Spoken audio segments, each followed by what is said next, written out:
Vanka, Anton Chekhov. Vanka Zhukov, a boy of 9, who had been for 3 months apprenticed to Orphan the shoemaker, was sitting up on Christmas Eve, waiting till his master and mistress and their workmen had gone to the midnight service. He took out of his master's cupboard a bottle of ink and a pen with a rusty nib, and spreading out a crumpled sheet of paper in front of him, began writing. Before forming the first letter, he several times looked round fearfully at the door and the windows, stole a glance at the dark icon, on both sides of which stretched shelves full of lasts, and heaved a broken sigh. The paper lay on the bench while he knelt before it.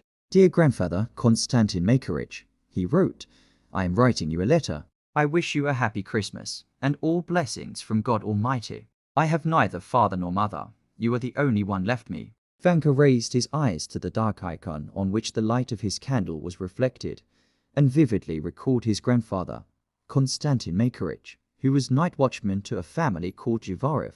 He was a thin but extraordinarily nimble and lively little old man of 65, with an everlastingly laughing face and drunken eyes. By day, he slept in the servants' kitchen, or made jokes with the cooks. At night, wrapped in an ample sheepskin, he walked round the grounds and tapped with his little mallet. Old Kashtanka and Eel, so called on account of his dark colour and his long body like a weasel's, followed him with hanging heads. This Eel was exceptionally polite and affectionate, and looked with equal kindness on strangers and his own masters, but had not a very good reputation. Under his politeness and meekness was hidden the most Jesuitical cunning. No one knew better how to creep up on occasion and snap at one's legs, to slip into the storeroom, or steal a hen from a peasant. His hind legs had been nearly pulled off more than once.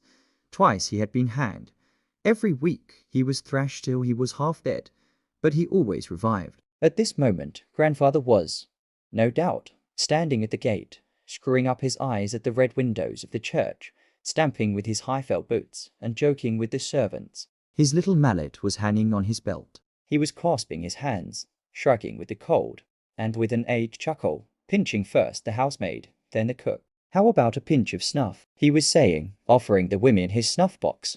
The women would take a sniff and sneeze. Grandfather would be indescribably delighted, go off into a merry chuckle, and cry, "Tear it off, it has frozen on." They give the dogs a sniff of snuff too. Kashtanka sneezes, wriggles her head, and walks away offended.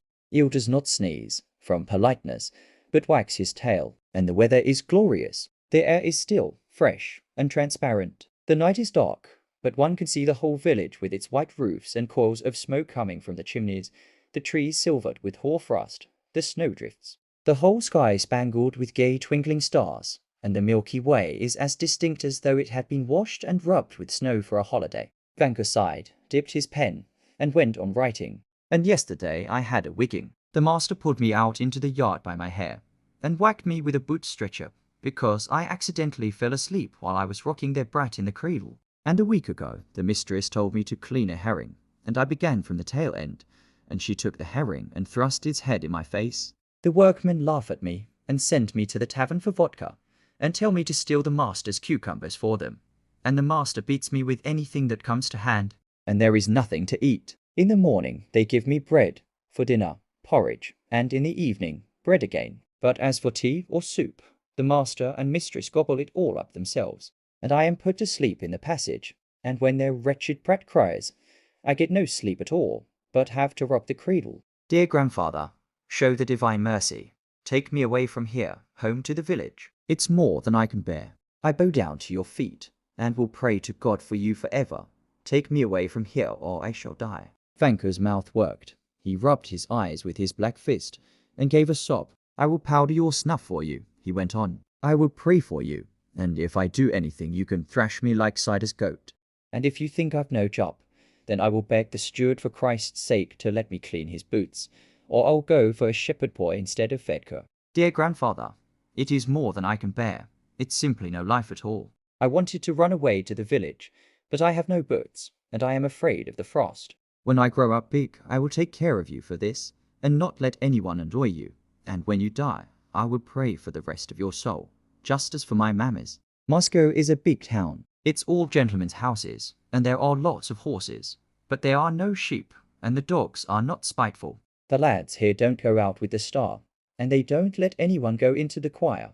And once I saw in a shop window fishing hooks for sale, fitted ready with the line and for all sorts of fish, awfully good ones. There was even one hook that would hold a 40-pound sheet fish, and I have seen shops where there are guns of all sorts, after the pattern of the master's guns at home, so that I shouldn't wonder if they are 100 rubles each. And in the butcher's shops there are grouse and woodcocks and fish and hares, but the shopmen don't say where they shoot them.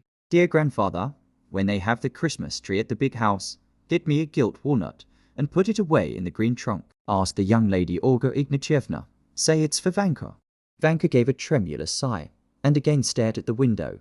He remembered how his grandfather always went into the forest to get the Christmas tree for his master's family and took his grandson with him. It was a merry time. Grandfather made a noise in his throat.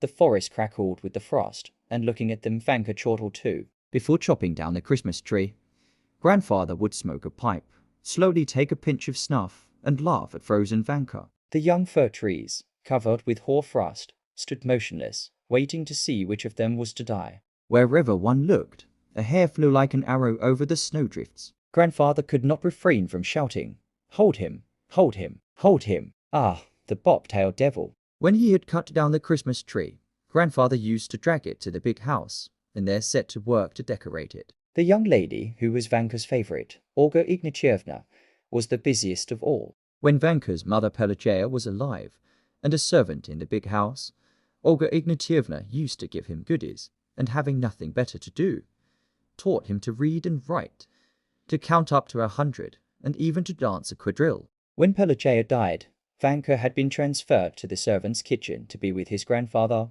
and from the kitchen to the shoemaker's in Moscow. Do come, dear grandfather, Vanka went on with his letter. For Christ's sake, I beg you, take me away. Have pity on an unhappy orphan like me. Here everyone knocks me about, and I am fearfully hungry. I can't tell you what misery it is. I am always crying. And the other day the master hit me on the head with a last, so that I fell down. My life is wretched, worse than any dog's. I send greetings to Aliona, one-eyed Yegorka, and the coachman, and don't give my concertina to anyone. I remain, your grandson, Ivan Zhukov. Dear grandfather, do come. Vanka folded the sheet of writing paper twice, and put it into an envelope he had bought the day before for a kopeck. After thinking a little, he dipped the pen and wrote the address, to grandfather in the village. Then he scratched his head, thought a little, and added, Konstantin Makarich. Glad that he had not been prevented from writing, he put on his cap and, without putting on his little greatcoat, ran out into the street as he was in his shirt. The shopman at the butcher's, whom he had questioned the day before, told him that letters were put in post boxes, and from the boxes were carried about all over the earth in mail carts with drunken drivers and ringing bells. Vanka ran to the nearest post box and thrust the precious letter in the slit. An hour later, lulled by sweet hopes, he was sound asleep. He dreamed of the stove. On the stove was sitting his grandfather, swinging his bare legs, and reading the letter to the cooks. By the stove was Eel, wagging his tail.